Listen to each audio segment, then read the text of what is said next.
fans of So it needs to be Gen Con, 35. to another great episode of interviews for today.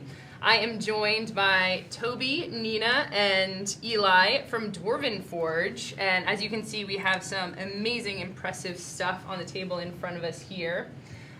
So let's get right into it and talk a little bit about your company, what you're working on. Let's start off with, what is Dwarven Forge? Well, Dwarven Forge, we are the makers of the world's finest miniature gaming terrain. Yes, so gaming terrain can be used for a lot of different kinds of tabletop gaming. Our main audiences are people playing Dungeons and Dragons and people playing Pathfinder. We do get a good amount of wargamers also. Nice. So you give an environment to the tabletop games so people can immerse themselves more fully? Yeah. How long has the company been around, and what was the inspiration? Forged in fire, as we were saying at the beginning of the show. Well, the company's been around since 1996. We were founded by Stefan Picorni, who has been playing Dungeons and Dragons for longer than I've been alive. Yeah. And he had this vision. Originally, he was making things out of paper. Like, he made a beautiful castle out of paper, and he had this vision. He was thinking, I could make this better, because he's a classically trained artist. Okay. So he took his training and his love of gaming and sort of melded them together to create what we have here now. Okay. So you say out of paper, like three-dimensional? Yes. Or, okay. Yeah. Cardstock. I'm trying to picture it in my head. So kind of a It's formed like structure. cereal box cardboard, Okay. that kind of thing. Yeah, but, yeah. But built up But into- fancy because it's But- Stefan. Yeah. Yeah. Fancy. That's super cool. So wanting to take this, I imagine at a certain point, like Stefan, you said, right? That's our founder. Stefan had this vision for himself. It's like, I really want this. But then when you get to the point of, like, is anyone else interested in this? Like, did he start taking it out to people and showing it around, like, people to be really excited? Also, from the paper forms, when did it move on for that? Was it paper for a while to start out with, or did it transition? He started producing resin Okay. products. He was actually working for a company that made other sorts of resin items. Oh, okay, excellent. And, convenient. Like little lighthouses and yeah. other tchotchkes. Helping Yeah. painting and Yeah. stuff, and he thought, I could do Yeah. 3D dungeons with this, and so he made an initial set. Actually, came to Gen Con. It sold out. Everyone's like, "Whoa, this is awesome! We haven't seen anything like this before." Yeah. Um, So was that in 1996? That might have been. I'm not sure when their 96 first or Gen 97. Con was. It was- Okay. it was- It's it was way sort back, of though. legendary Yeah. in the history of the company that the first time that he displayed this stuff at Gen Con, they sold out in the first day and ended up having to write down people's phone numbers. Yeah. And, Back in the day, right? Yeah. Because it was more phone numbers back then. Did he have a booth at that point, or? Yeah, got a little booth, Yep. yeah. And Yeah. we still have the original sign Oh, that's so great. in our storage. Yeah. So not necessarily. So just feeling from his own experience that there was a need for this, and Yeah. just like, I'm gonna get a booth, because no one was doing this exactly at the time, right? There was Yeah. pretty Not much just like this. no. Dwarven Forge and Hearst Arts go way back, and there's been very little else since then. Yeah. I mean, in that early time frame. Yeah. Nowadays there are many, but we like to think we're still one of the best. The best. Yeah, and so for many years he was a very small outfit. It was mostly just Stefan and his partner, who kind of handles the financial things, Yeah. and doing a small set every once in a while and making them in resin, so there'd be small production runs. And then about 7 years ago, Kickstarter won. Kickstarter one. 6 or 7 years 6 ago. or 7 years Yeah. ago. I think 7. Yeah. The company was kind of at a turning point. They needed to either go big or go home, kind of, and they tried out a Kickstarter campaign, which Yeah. was wildly successful, for pretty simple, basic dungeon pieces, much like these here. Yeah. A few simple sets, and the crowd went wild. Yeah. And it was very successful. And then at that point, he realized he could start expanding. Brought other artists in, and we've been working since not quite those early days, but as things got bigger and more complex, we've gotten heavily involved to where we're doing a lot of the art side now. Stefan is not exactly retired, but he's got a lot of other projects going on, so he tends to focus on convention stuff and so on, and yeah. That's super cool. So he got the booth at the first Gen Con and was selling it directly at a convention. Did it go to stores at that point, or did you just keep going to conventions? They did stores a bit in the early days. Now we are just web sales. Yeah. And so do you sell at the conventions as well? Or? Yeah, we actually sold out really early. Again, continue the tradition, we did not right? bring enough. Our continual mistake is not ever stocking being enough. too popular, Yeah. right? Yeah. Having people be It's a too terrible excited problem. about what you're working on. Yeah. So people discover you through Kickstarters, through online, and also at the shows. What is the reaction when people come up and see this? Are you seeing mainly people who know what you do and are excited? They're like, oh, I've heard about this, or I have this. Or are you seeing new people as well come up and be curious and surprised about this and want to learn more? Yeah, like it's great seeing all these like people coming up to the booth. Some people know us like they either are fans or they saw us for Critical Role or other Oh, okay, excellent, stuff like that. Or like the people who have never seen us before. They're like, it blows their mind. Like, seeing like we have like a pretty big build there, and like we have a variety of like we have castles, we have cities, but we have like this other thing with so many features, and just, they get lost in with all of it. Yeah. It's great seeing the kids come up. Oh, And yeah. the eyes are just at like street level, and they're looking up at the Yeah. castles, and they just they're immersed, and they're so excited. Like, Dad, look at this thing. And this year we did a special play area for kids so that they can try building stuff. And, Yeah. So when you say building stuff, we can see some of the pieces here. We have the walls and like the different segments here. How do the different pieces usually come? Is it very modular for you to be able to have It's a lot fully of control? modular. Okay, excellent. That's probably our main strength compared to other people working in this space is that our pieces, in addition to being nearly indestructible, Oh, good. Yeah, that's excellent. are different sets combined together, so you get lots of versatility in how you can build things. So like even the starter dungeon set we had was like 16 core pieces, but like it's 16 things, so that means like the possibilities of what you can build are like pretty endless. So you can, even with just that one, you can have a room built out, and then when your players finish that room, you can just take it, rebuild something, and build the next room. And Yeah. At the for my campaigns that I've done so far, it's always been I've done a little bit of Roll20, so a little visual element, but a lot of theater of the mind as well. So I've actually not gotten to play yet with something like this, and there's imagining things, seeing it in your head is fun, but just seeing this on the table and being gorgeous, I imagine that it really adds something to a lot of the campaigns, and immersion too, right? Like that's probably part of the inspiration. Yeah. One thing that's fun about coming to conventions is we can run games, as we do at our excellent. booth. We Yeah. have daily D&D games, and people can come experience it, and that, the added element both of immersion, and also it's a great aid for the dungeon master, because you can tell exactly how the pieces are relating to each other. Yeah. You can see if there's line of sight. You can work with elevation in all sorts of fun ways. The hazards. I mean, one thing that actually is kind of counterintuitive, sometimes hidden traps and things, you might think, oh, the players are going to notice there's a thing there, but actually they often don't. They're just like, oh yeah, there's, that's just a room, and there happens to be a carpet in the room. And they don't actually look under the carpet, and you actually have a trap door under that carpet. Yeah. And so it catches them by surprise more than if you said, you go into a room and there's a carpet, that in their heads, I got to look under the carpet. Right, absolutely, anything you call out. Yeah. You go into the room, there's a floor. I'm going to check out the floor. It's like, it's just a floor. There's cool. So you mentioned Critical Role. So, and playing campaigns. There's two things I wanted to ask about that. So, people can come and play campaigns. Are those events that people sign up for? Is it just At first the come booth? first Yes, served? all of our booth games where you could sign up through the Gen Con events. Okay, So excellent. yeah, well, those we've done them at 3 conventions so far now, and it's been really positive response. Oh yeah, because not only do you get to play a role-playing game, which everyone is always excited about, but with these amazing pieces. And we try to do it on our newest stuff too. Yeah. So it's a good way to check out like what's coming up. Nice.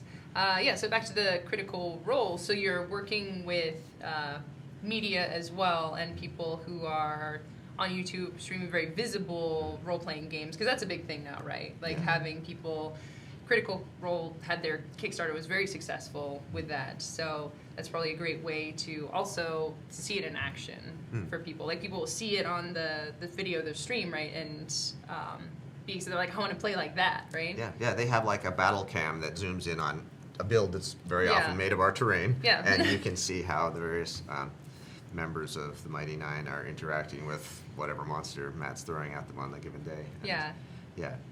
So that Critical Role has been great for. I mean, we sort of support each other back and forth. Yeah. You know, they're big fans of us. We're big fans of them. Yeah.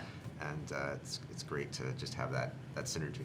So you work closely with them. Do they give you feedback? Do you make special things for them, or do they ever request? We've done special things. Well, for example, the Forest Grey event, which isn't Critical Role, but it included a lot of the Critical Role people. Yeah. We made them a whole custom build. They were running Tomb of Annihilation. Okay, nice. And they were in New York.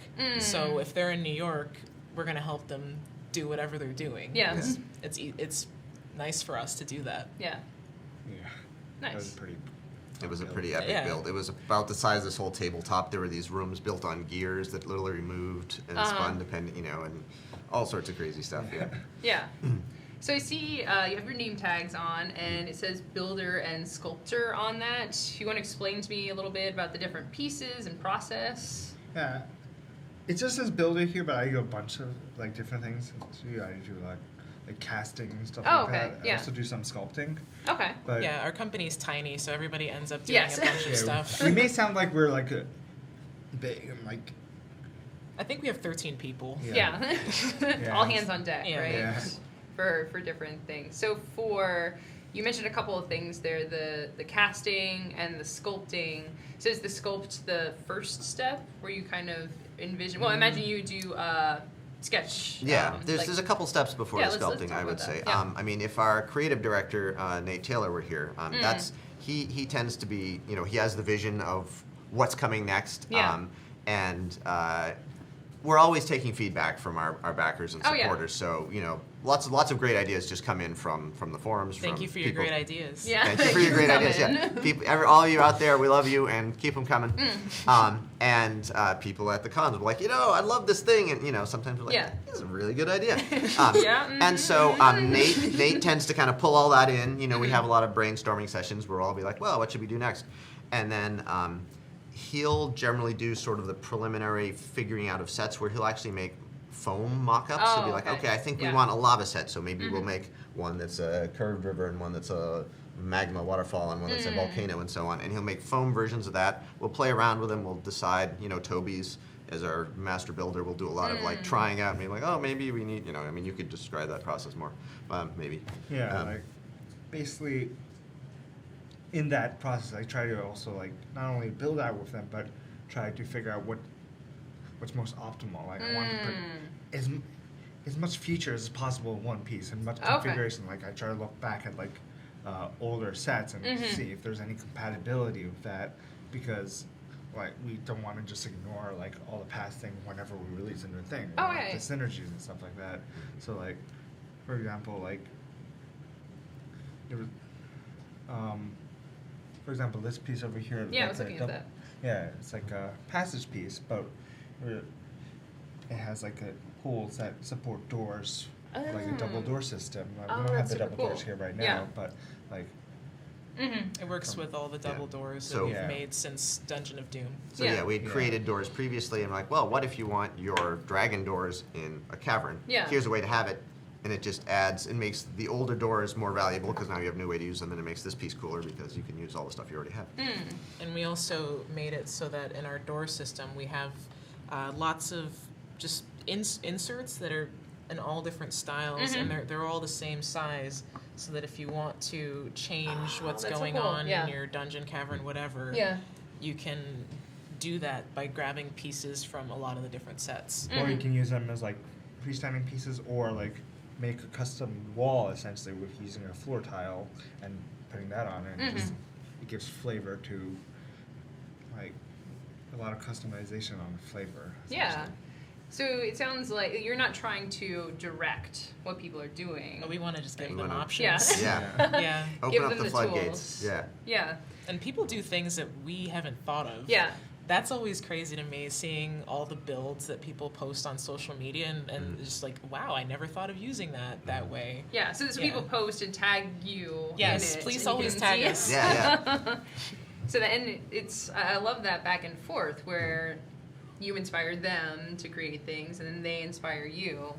So you mentioned, so you do the foam for it, Right. lay it out, like gray boxing or like brown boxing in a digital game, right? You have Right. everything out there, get it mostly to where you want to be, and then you do sculpting? for Yeah, it, or- so once we've kind of worked out a set that we all feel confident is going to be a great mix of things, then the sculptors will start doing often some like preliminary, almost like sketches in clay, Oh, cool. working out okay, how do we want to handle this? How do we want to handle the styles? We'll look at a lot of images, think what do we want, Yeah, sort that's of always the a very thematic. fun process. So Yeah. much Yeah. research. Yeah, Throwing out ideas, and then we're sharing like some like different like ideas, like just little elements. Like, oh, you did a cool thing. Maybe I'll try to do this kind of like. Yeah. Here's Like this stalagmite amazing or tree. mushroom. Here's the cool lava flow. Can we get that in clay? Can we find a way to capture that? Yeah, so very collaborative, very working much, on yeah. the Very different much. Yeah, we have these models. wonderful. We call them like sculpting sprints. Where I live in northern Vermont. The company's based in New York, but I'll come down for a few weeks,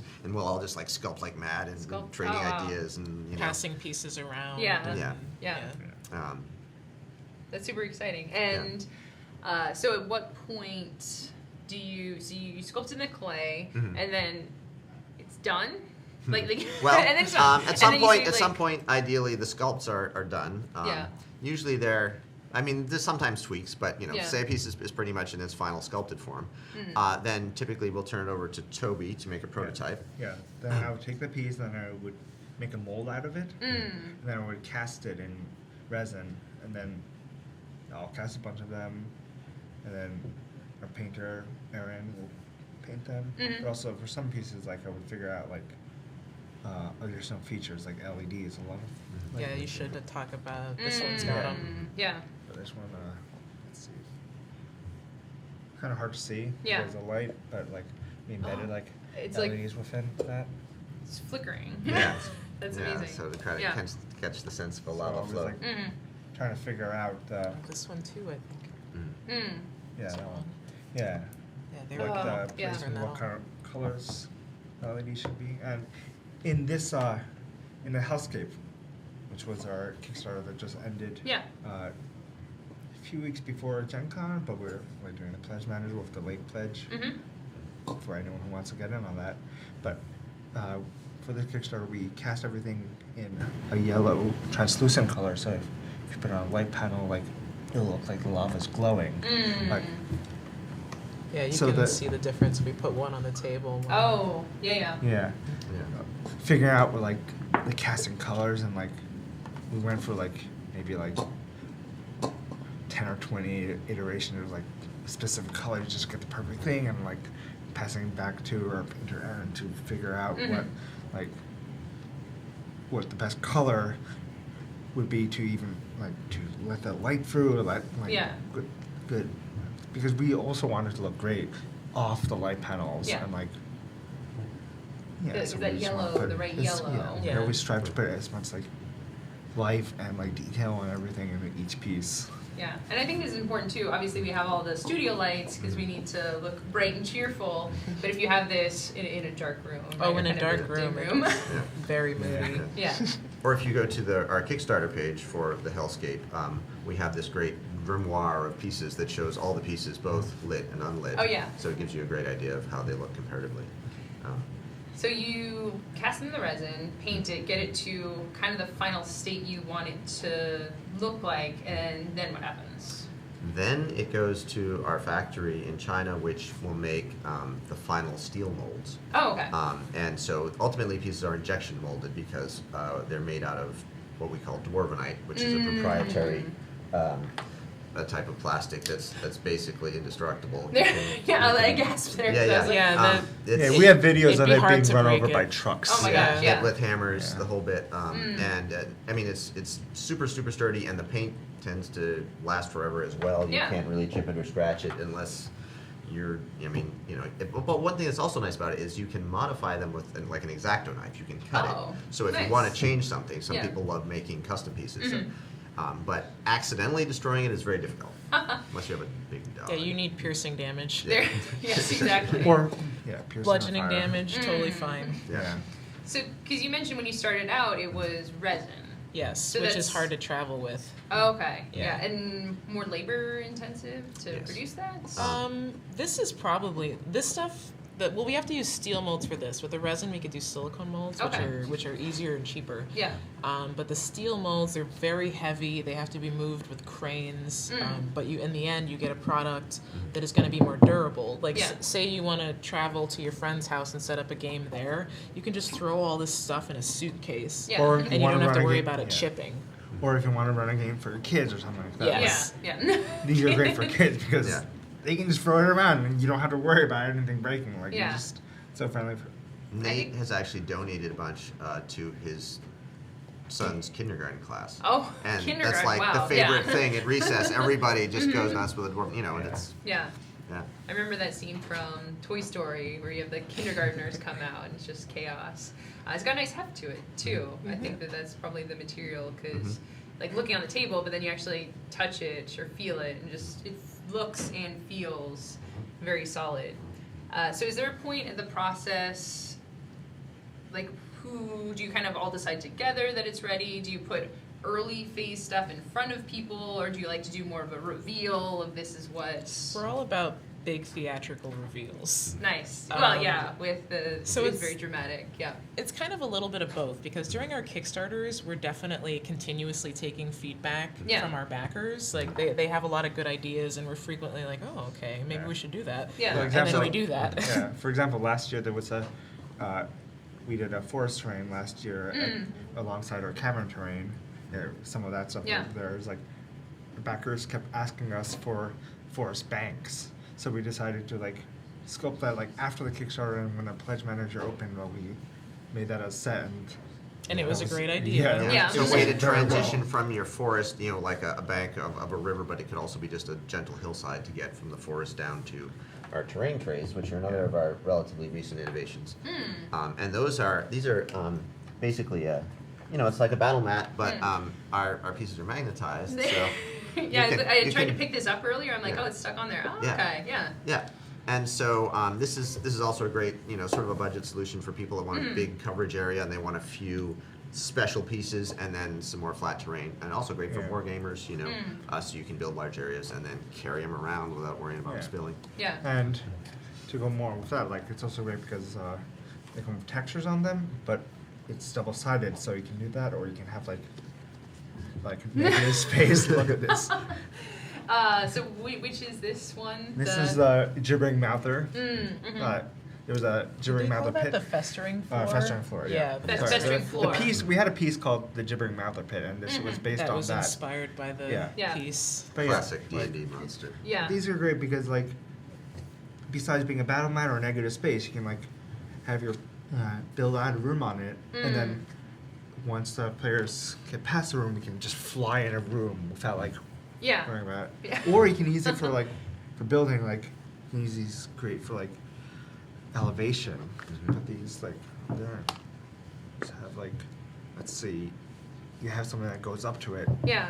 You can have like grand, Say like your tall. waterfall is flowing out of there. If you imagine a lava river built Yeah. there, and then and sometimes there's a room underneath, so when they find the trapdoor, boom, Yeah. there it is. Yeah. And then we got the next room. Yeah. And I notice here, so you have the different types of terrain and the mats, the magnetized mats. But you also have a lot of creatures and Accessories, I don't even know the term, like plants. Yeah, Well, we have freestanding, a couple creatures. Ooh, let me grab this guy for. We're getting into doing more monsters, especially for each of our new types of. This is not the place. Maybe Yeah. here. So I just want to look at that. Oh my gosh. that's from our Caverns Deep. Eli, if you want to... Sure, yeah. Yeah, so when we do each set, I mean, we're known as a terrain company, and Yeah. that's what we focus on, but we like to add a little something that creates an entire complete adventure within each environment. So Yeah. often that means a boss monster, say.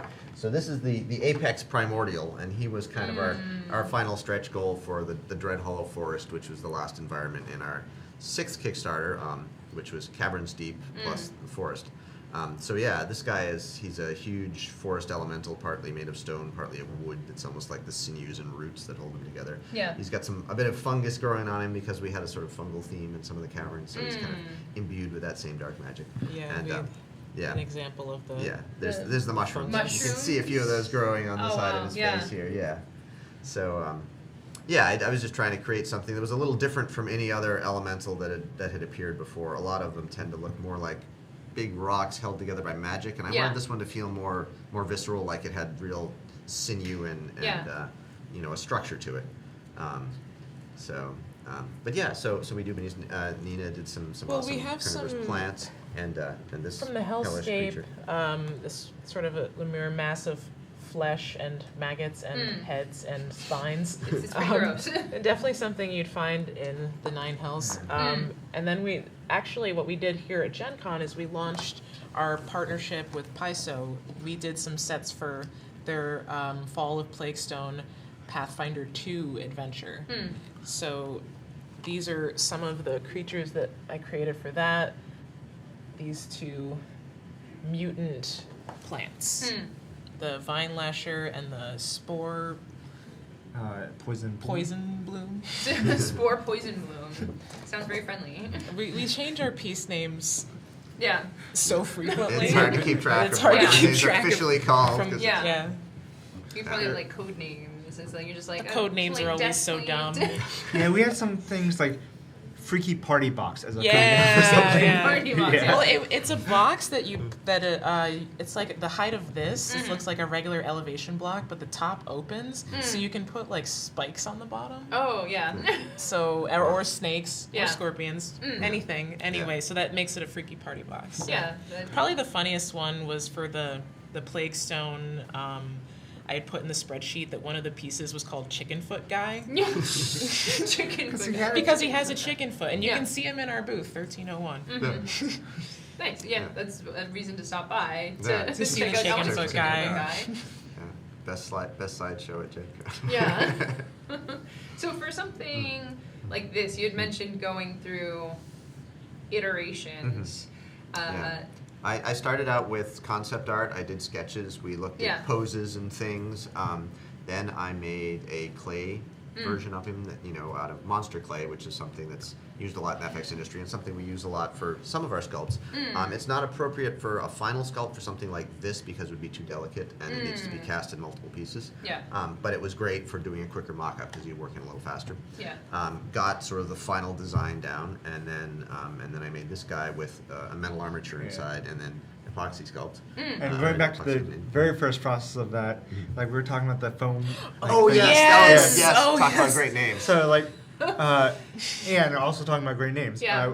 So our creative director Nick Taylor, he likes to, as we were saying, where he does the foam mock-ups. But Yeah. for that one, he took one of our stone elementals and like cut out like foam pieces and just like kind of like taped it on. Like I and was wearing put like, foam power armor. Kind and of. then he Yeah. also put like those like. Those The- trees that has the flockings on it, and it just looked like a broccoli frog. Yeah. So we So call that it was the broccoli code frog. name Yeah. This for is that code guy. name. The was broccoli frog became the apex primordial. He came up in the world, yeah. Yeah. I wonder Yeah. if it still remembers its first name. That's why it's Feels- mad, I yeah, think. it's mad. Yeah. Broccoli frog. Yeah. So let's talk a little bit more about the partnership with Pathfinder. So you had mentioned working with the fans and getting feedback from people playing the games and streamers and celebrities in the industry working with them. But this is cool to be working with an actual designer creator of a role-playing game and helping them with some of their visions. So yeah, how did that come about? Did they talk to you? They have some cool ideas? Do you have some cool ideas? Well, Stefan had originally talked to them about wanting to partner on something. Yeah. So eventually, through many conversations with them and Nate and Stefan, we worked out that this was going to be the thing that we would try to do with them. Yeah. And there's pre-orders available for this one. Yes. Is it going to be on Kickstarter then, or? We're going to try something new. Okay. We're going to do this pre-sale, see how that goes. Yeah. It won't be a Kickstarter, but it'll probably ship in maybe less time than a Kickstarter. Yeah, I think the ship time was estimated to be April of next year. Okay. And Kickstarters usually take us a year or Mm. more to ship. Well, the difference about this one, we're going into a lot of new ground with this one. Like, first off, we haven't done partnerships really before. Yeah. And as we said, we also didn't do much, like, non-Kickstarter stuff. Yeah. But this one, like, we try to, in matching the Playtone module, we try to use a bunch of our older pieces. Like, so a lot of environments are made from older pieces, so it's like a good way to access, like, for new people as well, to access some of, like, the old stuff. But then we, like, put new pieces in to, like, so it gives new life to it. But also, like, with the pre-sale wise, like, by the whole thing, you can buy each encounter. There's 4 encounters. There's a forest scatter-based encounter. There's a mountain encounter. There's a cavern encounter using or cavern steep stuff, and the last one is a dungeon encounter. But with all of those, you can either buy those specifically, individually, or like for people who has a lot of Dwarven Forge stuff, who has like a lot of the terrain that already is, built up the thing. They can just buy the new accessories like these 2 guys. Yeah, and just put it in what they already have. Yeah. So you mentioned encounters. Is that often how you package the Kickstarters? That started with Dungeon of Doom. Okay. So 3 back at this point. Yeah, you should actually talk about Dungeon of Doom. So before Dungeon of Doom, we sold our pieces and our Kickstarters basically like multiples. Yeah, you can buy a set of just a lot of like walls and corners and things. And like and the higher the pledge went, the more quantity you get some extra like special pieces. Okay. But we decided to like try to like put a narrative to it. Yeah. So like Dungeon of Doom, we had 15 different encounters and like. Oh wow. So this first one was a small like went for like $100 on the Kickstarter, and now it goes for like 127 or something. But we try to give like a small room with a good variety of our pieces, and then each one after that like had its own theme to be able to access like different kind of like pieces. Like if someone wanted more traps, or like someone wanted more like accessories like minis, or like negative space negative stuff. Space, Elevation. So it's a good way for puzzles. people to like choose what kind of things they want, or like you kind of get a game out of the box. We worked hard afterwards on making a module for it. Yeah. And A free 400-page module designed by Jana Feldman, which you can download on our website. Nice. That's your website, dwarvenforge.com. And also, if you want to get in on the Plaguestone pre-sale, if you order before, was it the 5th? If you put it in your cart before the 5th, you get free shipping. It's only domestic, just the U.S. So if you want to get in on that, you can go to our website, and there is a big banner right at the top. So that's dwarvenforge.com. Excellent. Yeah, with the idea of the encounters, because you talked a lot about creativity and leaving it very open for people, and definitely more experienced people will know exactly what they want. But if someone's getting into using maps and figures from not having done it before, like a very easy entry point, and also just excitement-wise, right? It's easier to get excited about this. It's like, oh, this is like the lava level. As opposed to, or to see the vision more clearly of what it will look like. And for the modules that go with that, explain a little bit about what for one encounter, like what the module would be like for that. Well, the Dungeon of Doom, we have a recurring villain that's based on Stefan's it's his evil illusionist Zaltar. Okay, nice. And Zaltar is always up to no good. And wherever you are, he's there trying to do something shady. So with the Dungeon of Doom, I'm just gonna give the hook, no spoilers. No spoilers. You show up there, your party shows up there, and you are immediately trapped, and you have to collect these rune stones because Zaltar told you to, and because you are trapped, and it goes from there. There's kind of he built in because Zaltar was working with this even more evil being who kind of took over, and so he kind of built in a back door that will let you kind of bring the whole dungeon tumbling down. But we're not going to tell you about the even more evil There somewhere. being. Yeah. But you can see her in our booth. Yeah. Ooh, Yeah. excellent. So the story kind of grows as the sculpting and the encounters are growing. Usually we'll talk about what would be a fun thing to have in there, and then Nate will come up with a rough idea, and then we have writers we work with, and then I'm generally editing it toward the end because I do that as well, and then Janet gets it. It's also fun because since we started in the encounter and then the module as well, like the modules sometimes like helps like rethink some of our encounters and what we want to offer to them, like what the player would like experience. And so like the play experience is now a lot more a factor when we like I wouldn't want to say that because I don't want to make it sound like it wasn't playable before, but it's like, it's like out of the box playable. Yeah. Like you don't have to come up with your own story. You can buy it, just download the module, and play it immediately. But with Caverns Deep, we actually play tested it before we finished sculpting the pieces. Okay. Yeah. We fought the broccoli frog, not the. Yes, that was our we climactic encounter. Was the battle. he's like put that together like a few hours before the game and just dropped that and it's like it's a broccoli frog. Yeah. Yeah.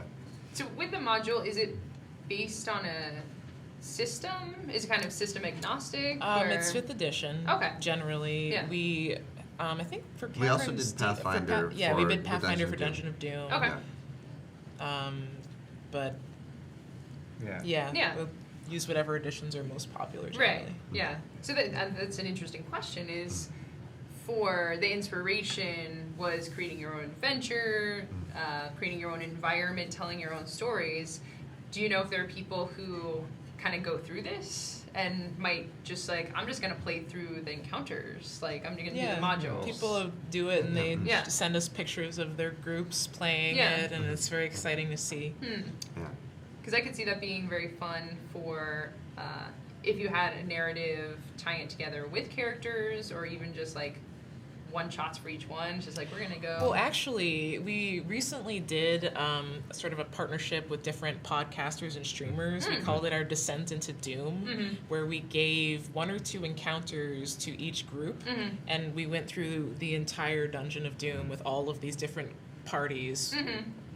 We had Venture Maidens, Broadswords, Drunks and Dragons, Rollout, Dungeon Dudes.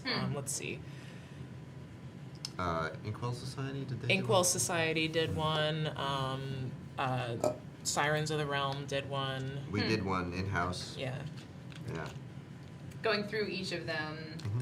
Through the whole Dungeon of Doom with all of these different groups, and it was a lot of fun. Yeah. That sounds really cool. So we're seeing, so it started, like we have the whole history here, which I think is very exciting. You starting off with a wall, basically, and then some more freeform shapes into really cool textures and materials, and like the vision, like combining materials. Is it still the Dwarvenite and then the clear? It is, yes. Okay. Yeah. So combine, and then colors for like giving it that prismatic feel, lighting up. Do you, I guess you have a small team, so you do research and development as well, because you're creating we do. thematically, right? Like, oh, this is the world we're doing. Your process for kind of like, oh, what if we did lights? What if we did sounds? I don't know, just like in the back, like you have the physical ideation, but then the innovation, I guess I would say. Yeah, we worked with Battle Bards, has done some wonderful sound stuff for us. So you do have sound. Yeah, I mean, it's we work with their sound app. Their sound app is really, really great. You guys should check it out. we in our live game that we did here at Gen Con, they actually did live sound mixing during the game, so that was a nice fun. Yeah, and they've done sound specifically for some of our environments. Yeah. So we had like a cavern set that they did for us. Yeah. Yeah. Just to make it more and more immersive. And going to like the beach or stuff like that, or like we're always trying to try to add like new features in it, like the hellscape, the light panels. With the light Yeah, panels. so that's something we're doing now too, is the light panel itself. Yeah, and this was new for Hellscape. Yeah. And so this is the light panel that you have. That's This that's light a panel, prototype. Oh, okay. Or is that even? No, this is it's not our. That's actually what I was saying. Yeah. The light panel we offer, It's not this it one. works a lot like better with our pieces, and it's like It's the an correct 8 by size, 8. yeah. Perfectly Yeah.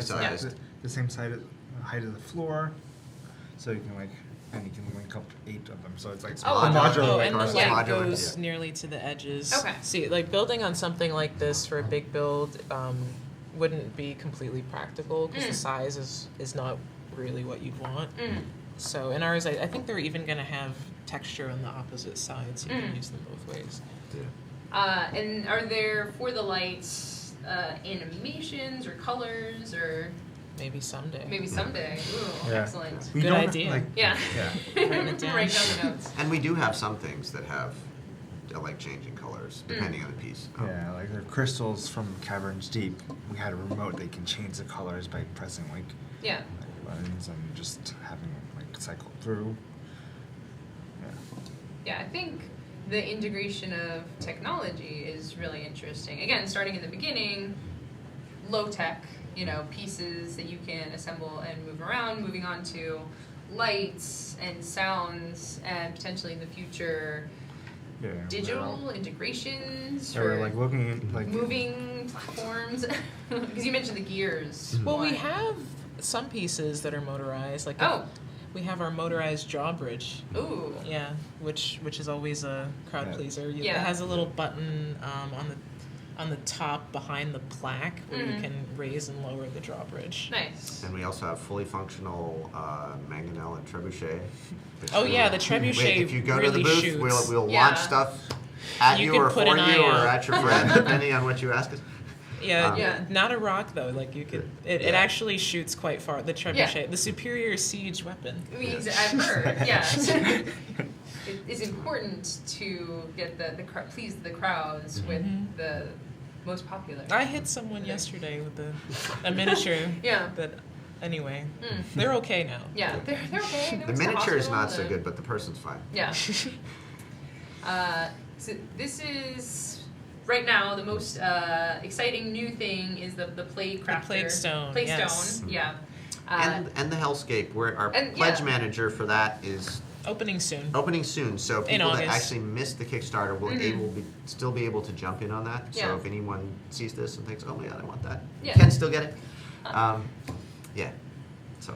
And so if people are interested in checking these things out, you're here at Gen Con. Other conventions as well throughout the year. We're looking at doing PAX Unplugged, Ooh, but we exciting. haven't 100% decided. We Okay. did do PAX East, and it was great. Yeah. So we'll see how much energy we have. Yeah. we tend to put Yeah. a lot. Like we try to make the experience for anyone coming by the booth like. We Give them try. this one. We try. Yeah. We really try. 200%. Yeah. Yeah.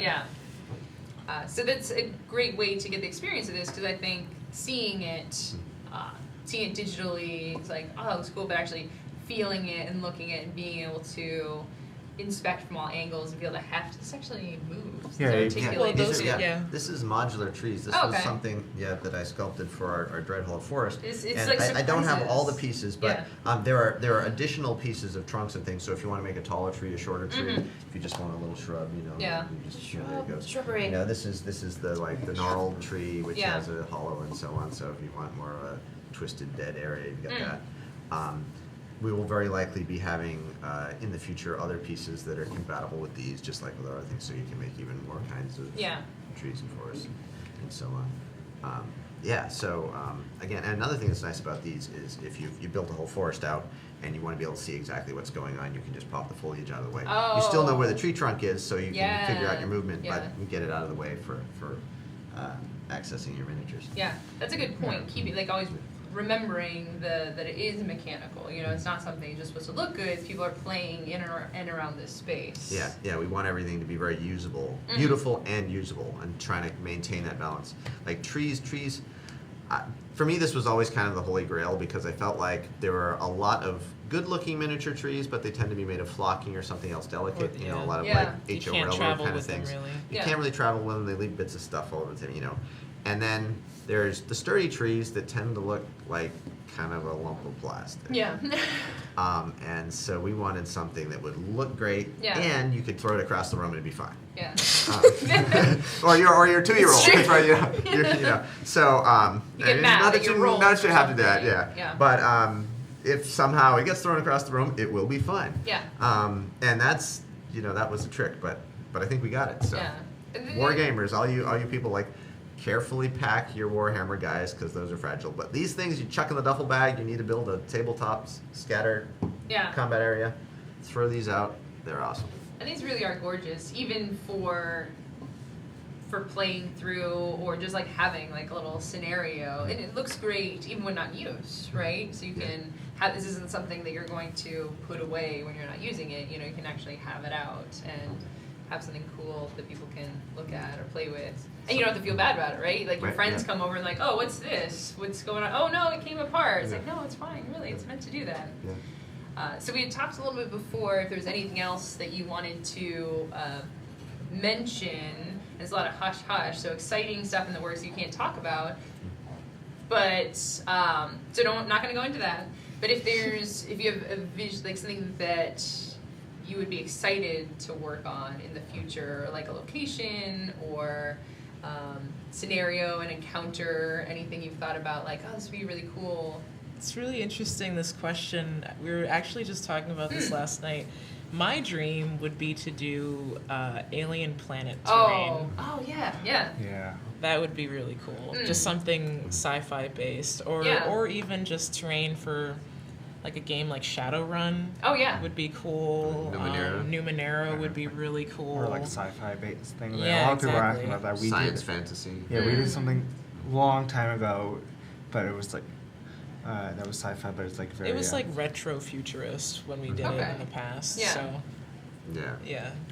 And maybe some dark fantasy. I love working with organic forms, creatures, and plants and things. Yeah. And so something that feels real, like it really evolved, but it's nothing you've ever seen before, and it's a little spookier than any real creature. Yeah. I was trying to do just that with these. Like, we're gradually trying to push the company into doing really weird stuff. Yeah, like So. one of the things that we felt a lot of our Kickstarter and stuff like that is that we want to make the pieces like kind of like so we can use it in a lot of That's scenarios. true. Yeah. So it does like sometimes hinder what we can do. Like even like things like lava or we did burrows. Like it felt like it was a little bit like specific.